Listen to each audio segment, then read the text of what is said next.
साल खत्म होने का वक्त आ गया है। दिसंबर का महीना शुरू हो गया है। दिसंबर कैलेंडर का आखिरी महीना होता है और इस वक्त है हिसाब लगाने का वक्त कि इस साल क्या क्या हुआ, क्या हो सकता है अभी बचे हुए इस साल में, और उसके बाद अगले साल की तैयारी क्या होगी। तो यहाँ जहाँ आप बैठे हुए हैं, 3 दिन से लगातार निफ्टी गिरावट के साथ बंद हुआ है, वहां पर थोड़ी चिंता होना स्वाभाविक है।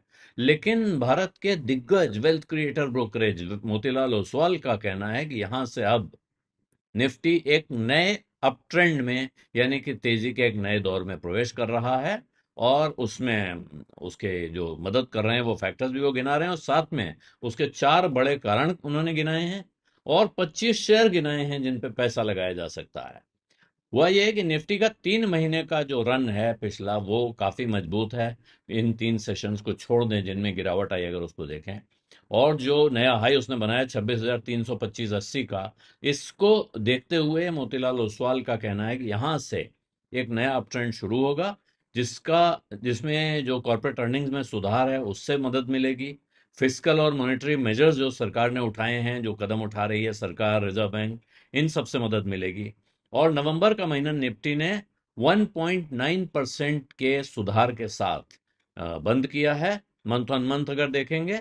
जबकि ये लगातार तीसरा सक्सेसिव गेनिंग स्ट्रीक है नवंबर के महीने का, जो नवंबर की सीजनैलिटी को सुधार रहा है, क्योंकि इससे पहले पिछले 10 साल में 2024 तक नवंबर का महीना बराबर बटा हुआ था। 5 साल में गिरा, 5 साल में चढ़ा, तो एक इस साल चढ़ने के साथ अब कैलेंडर ईयर 25 में, और जिसको बाजार के दिल की धड़कन कह सकते हैं, निफ्टी, वो 11% बढ़ा हुआ है नवंबर के महीने में इस साल में। और आज उसमें ½ % से ऊपर की गिरावट आई है, तो 26,032.20 पे बंद हुआ है फाइनली। लेकिन क्या चीजें हैं जो आगे बढ़ने के लिए सहारा देती दिख रही हैं मोतीलाल ओसवाल फाइनेंशियल सर्विसेज को? तो वो कह रहे हैं अर्निंग्स, जो बॉटम अप एग्रीगेट उन्होंने एनालिस्ट एस्टिमेट्स का निकाला है, वहां वो कहते हैं कि 15% की ग्रोथ दिख रही है, सालाना ग्रोथ अर्निंग्स में, जो सेकेंड हाफ में आएंगे नतीजे। पहले हाफ में 11% की ग्रोथ दिखा चुकी है अर्निंग्स, और सेकेंड हाफ में इस साल के 15% की ग्रोथ देखने को मिल सकती है। दूसरा कारण उनका कहना है वैल्यूएशन जो है वो अभी अब काफी, जिसको कहते हैं तर्कसंगत या रीजनेबल हो गए हैं। निफ्टी अब 21.5 की पी पे ट्रेड कर रहा है, जो उसका लंबा एवरेज है 20.8 का, उससे थोड़ा ऊपर है। और जरा भी अगर अर्निंग्स ग्रोथ का संकेत आता है कि यहाँ से और ग्रोथ आ जाएगी, तो फिर वैल्यूएशन में और बढ़त के पूरे पूरे आसार दिखते हैं। फिर है कि लिक्विडिटी अच्छी दिख रही है बाजार में, नकदी की कोई किल्लत कमी नहीं दिख रही है। और फिस्कल और मॉनेटरी मेजर्स जो रिजर्व बैंक की तरफ से, सरकार की तरफ से जो कदम उठाए जा रहे हैं, वो इकोनॉमी को स्टिमुलेट करने वाले, यानी इकोनॉमी को आगे बढ़ने में मदद करने वाले साबित हो रहे हैं। डोमेस्टिक इंस्टीट्यूशनल इन्वेस्टर्स का जो फ्लो है, यानी जो छोटे लोग पैसा लगा रहे हैं, रिटेल इन्वेस्टर भारत का म्यूचुअल फंड्स में पैसा डाल रहा है, उससे जो बाजार में पैसा आ रहा है, वो बहुत जबरदस्त है। नवंबर के महीने में 8.7 अरब डॉलर आया है, जो कुल मिला के इस साल का जनवरी से लेकर नवंबर तक का कंसोलिडेटेड अमाउंट को ले गया है 81.3 बिलियन डॉलर, 81.3 अरब डॉलर, जो कि पिछले साल में कुल मिला के 62.9 अरब डॉलर था। तो ये एक जोरदार उछाल है इनफ्लो में, और पैसा आएगा बाजार में तो जाहिर है वो शेयर खरीदने के लिए आता है, और इसका अर्थ है कि शेयरों की मांग बढ़ती है, उनका न सिर्फ दाम बढ़ता है बल्कि वैल्यूएशन भी बढ़ता है।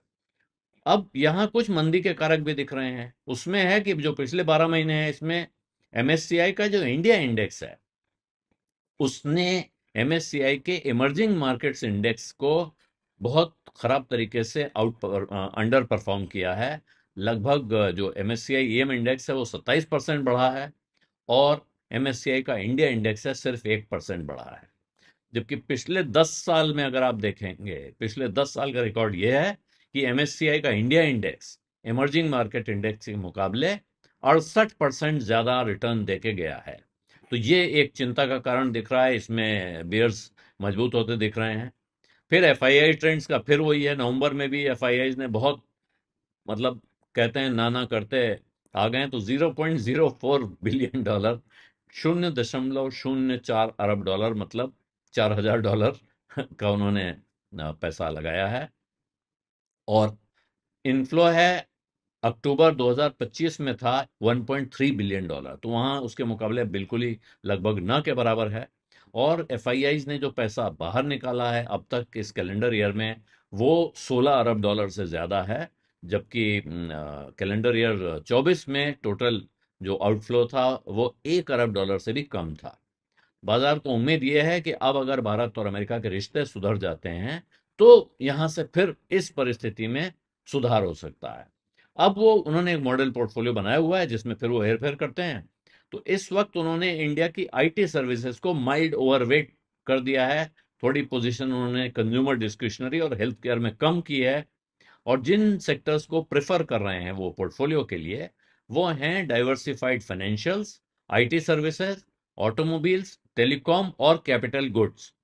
जबकि जिस पर वो बिल्कुल अंडरवेट हो गए हैं वो हैं एनर्जी, मेटल्स और यूटिलिटीज। तो जो बड़ी कंपनियां जिन पे वो जबरदस्त तरीके से दांव लगा रहे हैं या दांव लगाने की सलाह दे रहे हैं अपने ग्राहकों को, अपने कस्टमर्स को, तो जो टॉप आइडियाज हैं उनके 14 लार्ज कैप हैं इसमें। वो 14 large cap Bharatiya Airtel, ICICI bank, SBI, Larsen and Toubro, Mahindra Mahindra, Infosys, Titan, Bharat electronics, Interglobe aviation यानी कि IndiGo, Tata steel, TVS motors, tech Mahindra, max health care और इंडियन होटल्स, टाटा की जो ताज होटल चलाने वाली चेन है Indian hotels. Mid cap small cap में जो है वो वहां पे ज्यादातर लोग ध्यान देते हैं कि किसी बड़े इन्वेस्टर के पोर्टफोलियो में मिड कैप स्मॉल कैप कौन से हैं।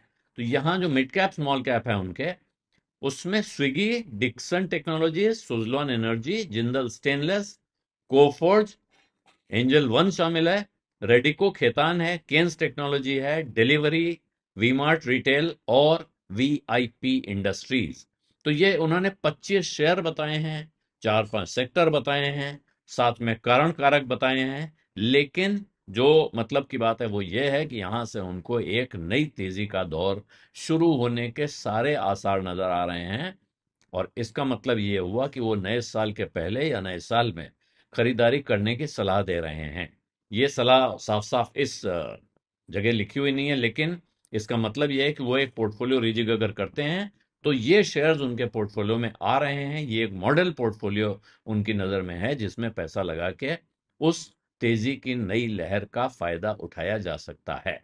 तो बाजार में जिस वक्त यह असमंजस चल रहा है, और खास तौर पे इस वक्त क्योंकि लोगों की नजर कहाँ कहाँ है, एक फेड रिजर्व पे, दूसरा उनकी हमारी रिजर्व बैंक ऑफ इंडिया की मॉनेटरी पॉलिसी आने का वक्त आ रहा है, उस पर है। तो बाजार, और एक चिंता का कारण बड़ा घूम रहा है बाजार में इस समय, डॉलर के सामने रुपए की कीमत। लेकिन ऐसा लगता है और ऐसा बाजार के जानकारों का कहना है कि रुपए की कीमत वाली चिंता, विदेशी निवेशकों वाली चिंता, एक्सपोर्ट के कारोबार पे प्रेशर की चिंता, ये अनेक चिंताएं एक तीर से अनेक निशाने वाला मामला हो गया। जब भी भारत और अमेरिका की जो बायलैटरल ट्रीटी है वो हो जाएगी, यानी जो द्विपक्षीय व्यापार समझौता होने के जैसे ही आसार दिखेंगे कि वो आज हो रहा है या जैसे ही वो सामने आ जाएगा, उसके बाद बहुत सारे कष्ट के कारण दूर होंगे। और तब शायद ये जो मंदी के फैक्टर या बेयर फैक्टर बताए गए हैं ये यहां से गायब हो सकते हैं और फिर बुल फैक्टर एक्ट करेंगे। और तब शायद वो जो तेजी का नया ट्रेंड इनको दिख रहा है वो बिल्कुल सामने साकार होता हुआ नजर आ सकता है। बीज अड्डा में आज इतना ही है, इजाजत दीजिए, धन्यवाद, नमस्कार।